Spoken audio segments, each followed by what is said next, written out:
What's going on, everybody? In this video, we're working on my 1962 Ford Falcon two-door wagon. So I don't really know much about this car. I do know that it was a drag car back in its day. Other than that, that's really about it. I don't have any other information on it which you can physically see. Right now, it has no motor, no transmission, but I will be putting a small block Chevy and a 4-speed in it. So for all the 4 people out there, you're probably not gonna like this one, but I put Chevys in everything, so let's get a Chevy. And I got a bunch of them, so works out for me. Let me show you around the car a little bit. So like I said, this thing used to be a drag car. It's got a roll cage in it. It's got a 8-inch rear end with old school traction bars. The leaf springs, I believe, are out of a Mustang because they are, well, if they're not from a Mustang, they're from something because they have like different brackets under there where they bolt in. And it also has some frame connectors as well that somebody had welded in there at some point in life. But here's the interior. It's not too bad. Somebody's patched front 4 pans. The rear of the car is pretty good. It is tubbed a little bit. Rear quarters are radiused to fit a bigger tire under it. And it does have an automatic shifter, but it has clutch pedals, which is a good thing because, like I said, we're putting a stick in this car. Also has this old school scoop, which I absolutely love these things. It's probably one of my favorite scoops ever made. That's was the whole selling point of me getting this car, honestly. So under the hood, it's pretty solid in here. Frame rails aren't rotted out. The inner fender wells aren't rotted out. The hood is pretty bad. I'm gonna have to find a hood for it, especially around the hinges here. It's pretty cooked, so that ain't gonna really work for me. But I got plenty of room in here to stuff a small block Chevy in. I do have a straight axle out of a Chevy truck. I was debating on putting a straight axle in this. I haven't got that far yet in my plans. Whether I am or am not going to do that, I don't know yet. That could happen. We'll see. Other than that, it's but manual steering, manual brakes, my favorite stuff. And right here is well, that's not the motor I'm going to be using, but I'm going to use it to mock it up. But this is the transmission I'm going to be using. It is a Muncie M20 with a C4 Corvette bell housing because it has a hydraulic slave cylinder there. I figured that'd be a lot easier than trying to get a Z-bar and everything to work with this Ford car and that Chevy Trans. So I figured hydraulic would be the easiest way to go. So for right now, what I'm going to do is I'm going to use that, stab that in here, and make up some mounts. Get the mounts made, and then I will figure out what I'm going to do with the front suspension and all that after. It is all complete, but it's the wheels are not facing the same direction. Not too sure why. I haven't really figured that part out yet. Other than that, I do know somebody put really stiff springs in this car to get the front end up. So I wonder if that's part of it. Maybe when a motor gets in it, it'd be a little bit more straight wheel wise. I'm not too sure. But yeah, get started on getting that in here. So I'm gonna try to get this in without removing the hood. I'm probably gonna have to take the hood off, but I'm just gonna try first without.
That can help what I wanted it to. Did a little bit, not a lot.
That's more better.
All right, so we're getting close. I have to get something underneath the back of the transmission to keep that up to where I want it. And then I can drop the front down a little more. I can already see I might run into issues with that rear steering arm there. See that? But it might be all right. I'm not too sure yet. Let me get something under the transmission to keep that up, and then we'll go from there. Right now I got a jack under the trans, and the transmission is squished up against the tunnel, and the motor is sitting on that lower steering arm there. So, as you can see, I don't know if you can tell by camera, but that's not a good angle on that motor. It really needs to come up more and go back more, but it can't go back more because it's gonna hit the firewall, and it can't go up more because the transmission's hitting the tunnel. So I have a lot of issues. definitely not as simple, throw it in and have mounts on this thing in 20 minutes type of job. So now I gotta figure out what I'm gonna do. Like I said before, I could put a straight axle on this thing, which I kind of want to do. Because right now at the moment, that steering arm back there is not gonna work unless I bend it or move it or do something with it, but that's gonna throw off the alignment a lot. Other than that, transmission needs to come up, but that can't really come up because then if I were to bring the whole tunnel up, I have to move the whole entire thing all the way to the back to the rear end, and I don't want to do that. So it looks like that steering arm's got to go. Steering arm goes, I could drop the motor down a little bit more and move it back more. That being said, I'm gonna have to do something about the steering. Not sure what yet, but I got to figure that out. For right now, I'm gonna remove that arm and go from there. Get the motor set without that in place, and we'll work around with it after. All right, so I removed that steering arm and I cut a hole for the shifter to come through the floor. It is right in front of the first cross member under there where the factory transmount would bolt to. So it's right before that. Cut the hole for that, and I pretty much gauged that off of where the motor is going to sit. 'Cause I didn't want to cut into that cross member itself, which it's pretty good. I got plenty of clearance between the firewall and the bell housing, and I have plenty of clearance between the cross member and the oil pan. Right there's a steering bar I had to take out. Other than that, I leveled the car out best I could, and then I leveled out the motor as best I could, which is, I'd say that's pretty good. I didn't get my angle, really, just because there's no weight on the car, and obviously that's going to throw off the angle quite a bit, whether, once there's weight on it and all that, so we'll adjust the angle later with the transmission mount, because you're supposed to have like a 3-degree pitch downward, but, it's all, it doesn't really matter. It really doesn't. But because the front of the car is up in the air, and probably gonna be even higher up in the air once I get a straight axle under it, if I end up doing that. Still not sure on that. But for now, this is right where I want the motor to sit. It's a good distance between shock towers. It's gonna need more clearance on this side, obviously, because of the steering box, and usually Ford motors are offset a bit towards the passenger side, just to make room for that steering box. So this thing is pretty much dead square where it needs to be. So I'm gonna see where I can put some mounts. I'm gonna use the factory bolt holes on the block itself and then go from there. I was thinking about doing some sort of front plate, which I wish I had one, but I don't. But I could probably make my own, and then just bolt it right to the frame rail, or maybe even utilize this factory sway bar mount as well. Not too sure yet what I'm gonna do there, because I have to also get my alternator. I have a low mount alternator on this thing as well, so kind of have to work around all that stuff. So yeah, let me figure that out and get back. I just started on the mounts. I had the this one here that bolts the block just sitting around on the shelf. I don't know what they were for, what project they came with, but had those laying around. And then these lower pieces, they also came with it. They had a bend to them, but I straightened them out, and they kind of worked pretty good right there. I'm going to reinforce them on the bottom right here on both sides. That way it can't flex, because obviously this is a little too flimsy. It definitely would not hold that motor up. But I got that side done, this side done. Just gotta reinforce them, I guess, and then motor should be able to bolt in, and then I can get working on the transmission cross member. All right, so it's next day now. Mounts are almost done. I got the front side plated, so I need to plate the back side, but they are currently holding the weight of the short block in here right now. I can jump up and down on it. The mount doesn't move. The car is what's moving when I do that. So that's pretty good. I probably don't need to plate the back side, but I'm gonna do it anyways once I get the motor back out of here. But this is good enough for now, so I get my transmission where I want it. It's really hard to gauge, how far away everything is. But measuring off this piece down, the radiator support down here to the front edge of the block, this thing is exactly perfect, like side to side to where it needs to be. And then when I put my my level finder on the edge of the block right here, the thing is level. And if I also level off the radiator support, that's level. This is level.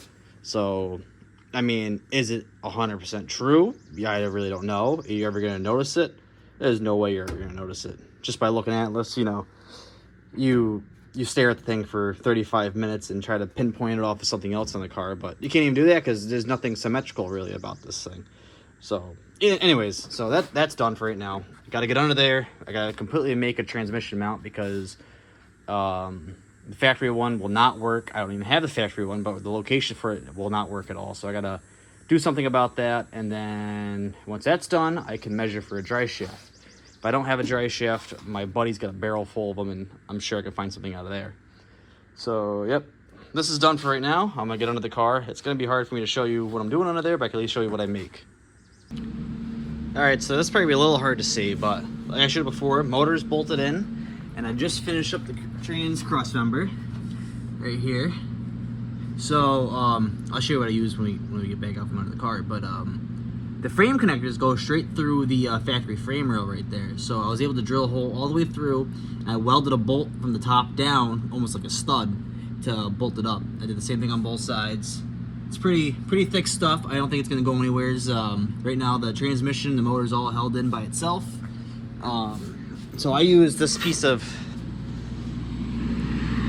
this thing over here. It had another one of these bars over here that I took off. I bought a motor and this thing came with it as its engine cradle pretty much. So I was able to use one of these holes, made it a little bit bigger for the trans mount, and then the holes on the end, I was able to cut the thing to length and then make those a little bigger for 1/2-inch bolts to put into the through the body. So right now, motor and trans is bolted in. I just mocked up, this is probably the intake I'm gonna be using just to see how it's gonna look. I wish it was a little taller. I do think I have a taller intake, but it's a little newer style, trying to go with all the just old school stuff. But not too sure yet what I'm doing about that. But I mean, it fits in there pretty decently. This side, a little close for a header.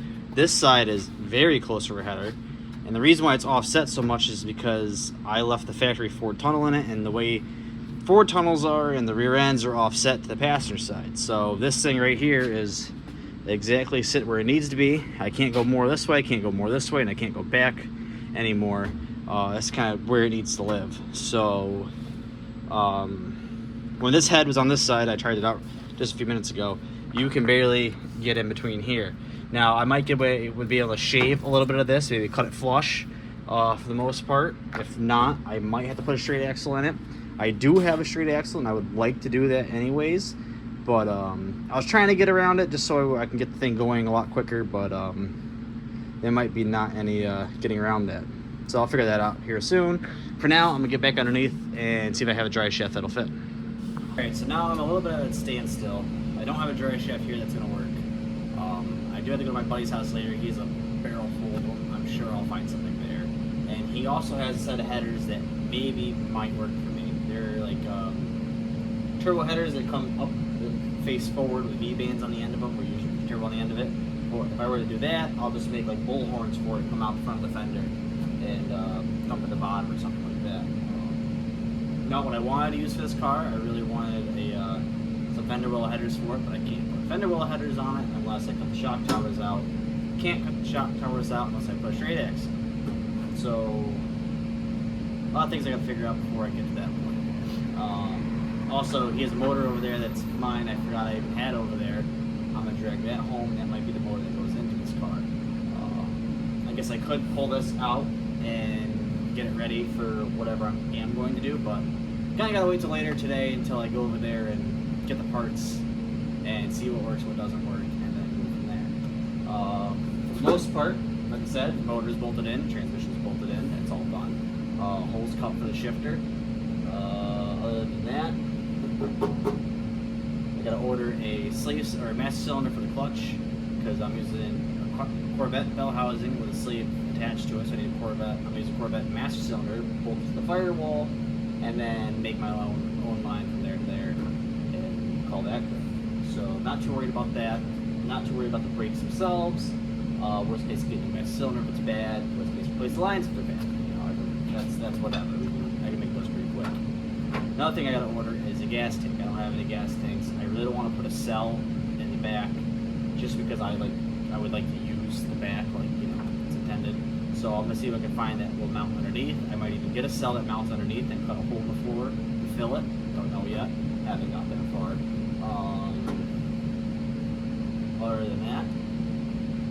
think that's about all I can really do right now. I can probably clean up the parts I'm going to reuse. Like, I think I'm going to use this carburetor, not sure yet. So I can take this apart, rebuild that.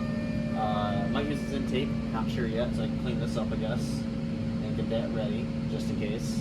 And the set of cylinder heads I have, I'm going to use and clean those up, get those ready to hold onto a motor. So when I do get the motor tonight, I can assemble it tomorrow, and then hopefully it would be almost ready to run in the car, which would be pretty cool. So if I don't have to cut anything out, those headers that he has will pull right up. I don't see why I'm not able to run the car tomorrow. I'll run the motor in here, and not just on the stand. And put the thing together, put it back in the car, everything bolted up for its final time, maybe, and go from there. So that's the goal, at least. That's the plan.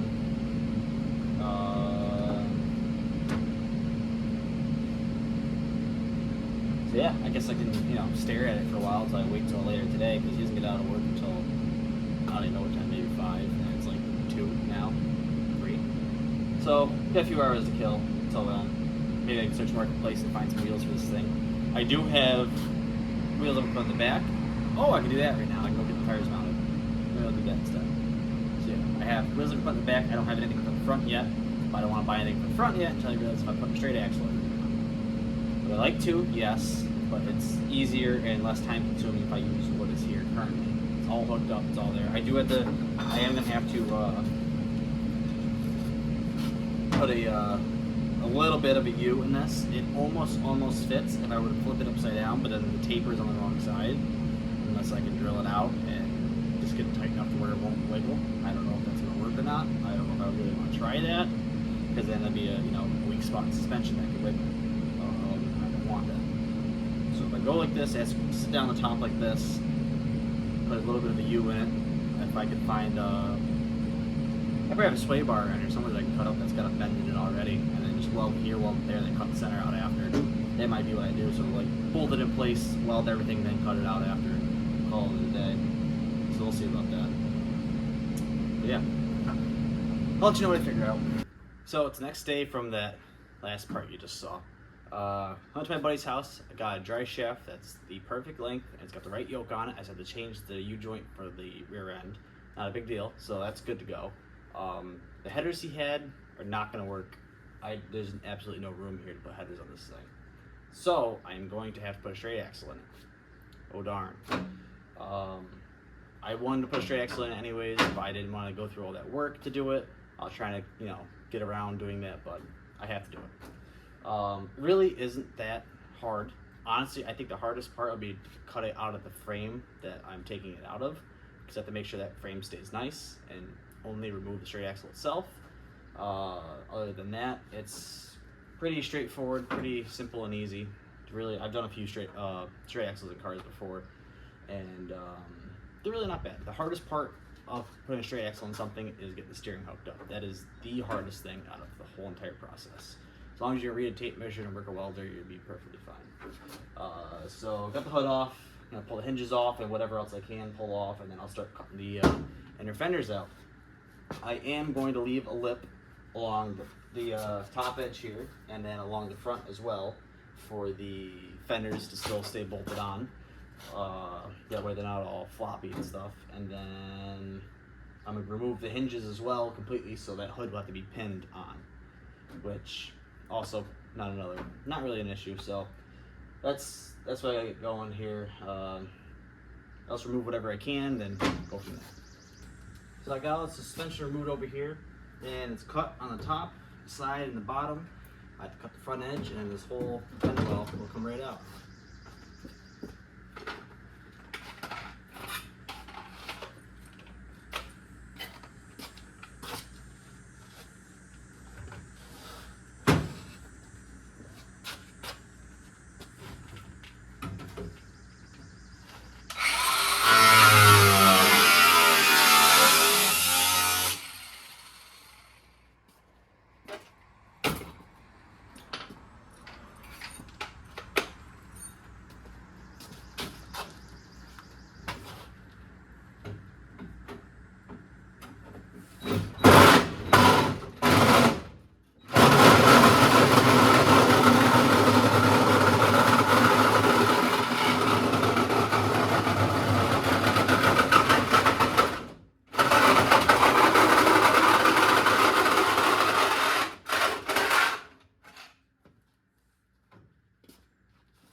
cut up a perfectly good car.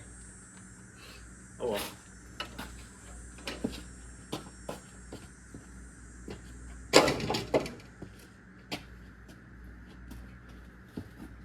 So all I gotta do now is hit this edge with a flat disc so I don't cut myself a million times. And then, got the camera, show you over here. I might put a cap over this one right here just so you don't see that. Just to make it look a little cleaner. And I might go the whole way, I'm not sure yet. Just box that all in. But no, that's plenty of room now for the header. So I got these headers off my buddy. They are fender well headers for a Jeep. And we were gonna see if they worked on the car, and they do not work. But I remembered I have a set of fender well headers for a small block Mopar. I don't know what kind of car they're for. I know for a fact they're not for an A body, because I tried to put on an A body before and they did not fit whatsoever. So I'll probably only ever own an A body Mopar. So I don't really feel bad cutting the flange off these and welding a small block Chevy flange onto them, because they fit almost perfectly. So I have no issue with that, getting those to work. They fit pretty nice. They look pretty nice. And yeah, so that's what I'm gonna do for headers, at least for this side. Hopefully that side fits as well. If not, I could always extend this part of the tube on them to make them longer to get out over the frame rail. Or maybe I use one of these on this side and one of those on the other side, because those were too long, but it was too long on this side. And the motor is offset to the passenger side, so it might work over there. Who knows? We might have one of each. We'll see. But for now, this works. The passenger side's pretty much done as to, you know, mocking it up and making sure I got things that fit. Like I said, I gotta round that edge off and make a cover for that right there. I'll change the flange on that header. And should be, you know, in here wise, not too far off from being done this side. Still gotta take the suspension out on this side, on the driver's side, and cut that fender well out, and then test fit that header. But for now,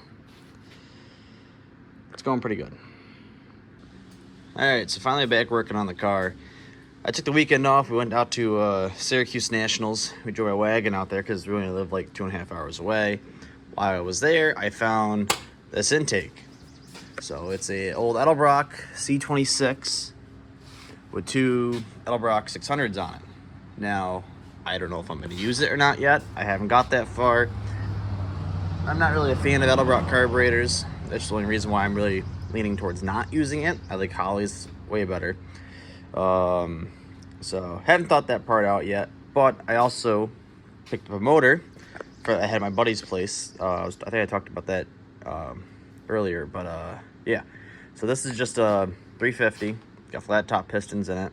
That's about it. Bare block, other than, you know, rotating assembly, but it needs cam and everything else. I'm probably gonna do a separate video on putting this thing together, and the car itself might be a two-part video, just because still have quite a bit to do.